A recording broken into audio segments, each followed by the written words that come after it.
Hey everyone, welcome back. Hope you're having a fantastic day so far. So Trump has some huge ideas for tax cuts in an upcoming reconciliation bill.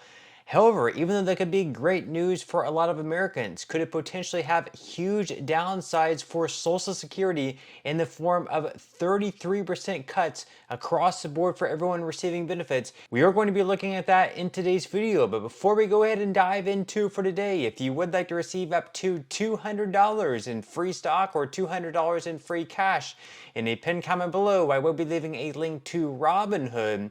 All you have to do is once you click on that link is just sign up for a free account and then simply link your bank account. You do not even have to make an opening deposit. At that point in time, Robinhood will be sending you one free stock worth all the way up to $200. And if you really just have the cash, all you have to do is once you receive the free stock is just sell it for what it's worth and then transfer the cash value right back to your bank account. Okay, so diving right into it for today. So we do have an upcoming reconciliation bill that will be coming within the next few months, and in this bill it's going to include a lot of Trump's ideas, not only on immigration and the economy and everything like that, but he also has a lot of things in regards to no longer taxing certain things. So one of the ideas was to no longer have taxation at the federal level on Social Security benefits. Now, over the past several years, we've had numerous states go ahead and remove the tax from Social Security. Although right now in 2025, there are still around 8 to 10 states that still have a tax on Social Security benefits. But at the federal level, they have been taxing Social Security. That has not been done away with. And interestingly enough, the tax brackets for Social Security have not been lifted or adjusted for inflation over the past few decades, which to me, really, that is just crazy to me. But what they're going to be doing is they're going to be including all these ideas in a reconciliation bill. Now, what a reconciliation bill and how that's different from normal bills is they can actually pass reconciliation bills through the Senate with just a simple majority, or in this case, it could just be 50 votes, and then we have the tie-breaking vote, which would be the vice president and J.D. Vance. This is something that we saw whenever Joe Biden was president, with Democrats passing different reconciliation bills where they were only passing bills with only Democrat votes. So they might have had a bill where they only passed with 50 votes, but then we had Kamala Harris as the tiebreaker. It's going to work the same way now that Donald Trump is president and Republicans have the majority in the Senate. So right now they already have the majority in the House, or Republicans do. So in the House, with any bill, including reconciliation bills, they only need a simple majority. In the Senate, things get a little bit more difficult, where typically with bills you need at least 60 votes, which does require bipartisan support, which is why a lot of bills actually fail in the Senate, and they pretty much have no chance of passing once they do get in the Senate, unless it does have bipartisan support. But with reconciliation bills, again, you only need 50 votes plus the tie-breaking vote of the vice president, and you're good. So if you have control of the House and you have at least 50 senators in the Senate, and all 50 senators on your team, I guess whether it's Republican or Democrat, are on board with that plan, then you're pretty much going to be able to push any ideas that you want through in the form of a bill. That is what reconciliation is. So basically, the three big things with this: Trump wants to cut taxes on Social Security. He also wants to cut taxes on overtime, and he also wants to cut taxes on tips. So we're going to be diving into that today. And is there some bad news that goes along with it? Because let's face it, if you're like a server, this would be huge for you.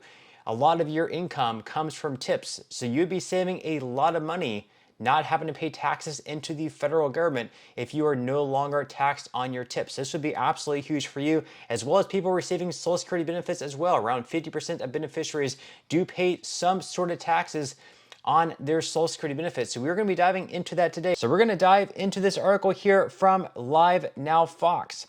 So first off, Trump's no tax on overtime proposal. So what we know, Trump has said he would support legislation to eliminate taxes on overtime pay, saying it gives people, quote, more of an incentive to work. It gives the companies it's a lot easier to get the people, he said in September at a campaign rally in Tucson, Arizona.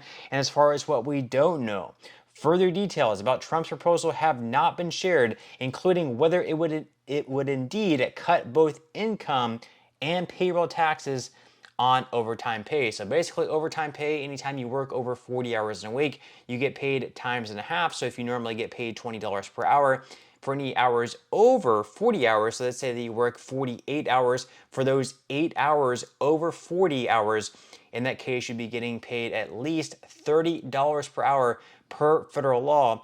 Now, they're saying here that perhaps instead of just eliminating all federal income taxes, maybe there would still be a federal income tax, but they would remove like the payroll tax, for example. So the payroll tax is actually 15.3%. It's split between the employee and the employer. That is the Social Security as well as the Medicare. The Social Security portion is 6.2%, and the employer matches the other 6.2%. So that together would be eliminated, and that would mean less money going into the Social Security Trust Fund. Now, as far as Trump's no tax on tips proposal, what we know, in June, Trump originally announced his plan to exclude workers' tips from federal taxes, saying he got the idea from a waitress at his Las Vegas hotel. He said, quote, "To those hotel workers and people who get tips, you are going to be very happy because when I get to office, we are going to not charge taxes on tips people making tips," Trump said, adding, quote, "We're going to do that right away, first thing in office." Now, as far as what we don't know, further details have not officially been unveiled about the proposal, including whether he wants to exempt tips from just income taxes or from the payroll tax as well. Now, as far as by the numbers, the U.S. Bureau of Labor Statistics estimates that there are 2.24 million restaurant servers across the country, with tips making up a large percentage of their income. So this was a huge idea when he first came out with it, so much so that Kamala Harris actually came out and sort of copied that idea as well. And this was very popular in a state like Nevada. That's a huge service industry state,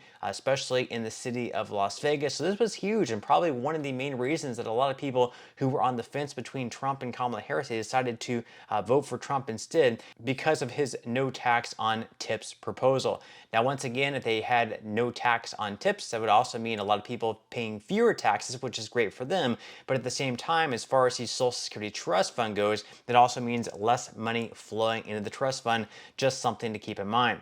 Now, of course, the final one here is Trump's no tax on Social Security proposal. So as far as what we know, Trump pledged throughout his campaign for tax cuts for older Americans, posting on Truth Social in July that, quote, "Seniors should not pay tax on Social Security. Let's dig deeper. The challenge is that taxes on Social Security benefits help to pay for the program. The loss of revenue could mean that Social Security would be unable to pay out its full benefits in 2033, 2 years ahead of the current estimate, according to Brendan Duke of the Liberal Center for American Progress. So again there, of course, if we do eliminate taxes on all of those things, whether it's overtime, whether it's tips, or whether it's Social Security, it's great for those people that have to pay less money in taxes, more money that's kept in their pocket and helps them out. But as far as the trust fund goes, it means less money coming into the trust fund, which means that it could possibly go insolvent all that much sooner. We are going to be diving into that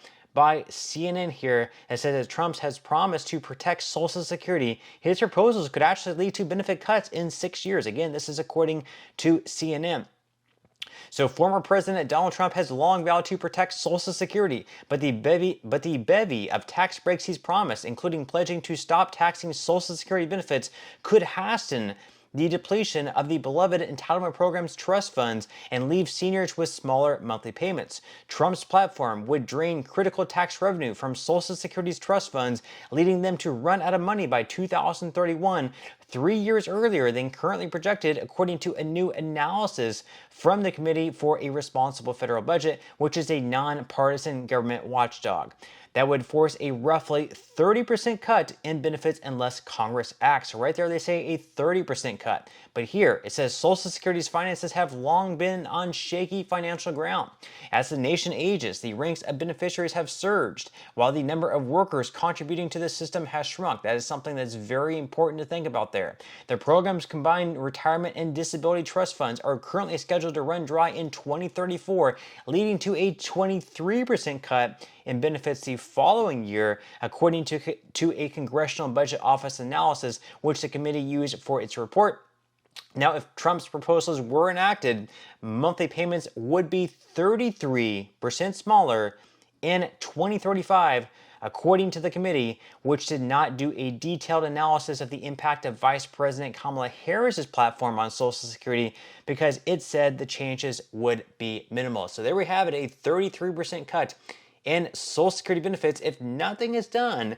And also, if we have Trump's proposals enacted, that is no taxes on Social Security, no tax on overtime, and no tax on tips, and they don't make up for it by making sure that there's more money flowing into the trust fund in other ways, perhaps more taxes, or we don't have like less money leaving the trust fund in other ways. Regardless, whether or not these things actually become law by 2033 through 2035, if nothing is done, they're still going to have cuts across the board. So regardless, they do have to have some type of major Social Security reform within the next decade, because if not, there's going to be huge cuts for Social Security benefits, and better to do something today than to kick the can down the road for another 10 years and then have those last second measures that would need to take place. But with that said, leave your thoughts and comments below. What do you think about Trump's proposals to have no tax on tips, overtime, or Social Security? Do you like those ideas? Do you not like them? Leave your thoughts and comments below. But that's all we have for today's video, and I will see you in the next one.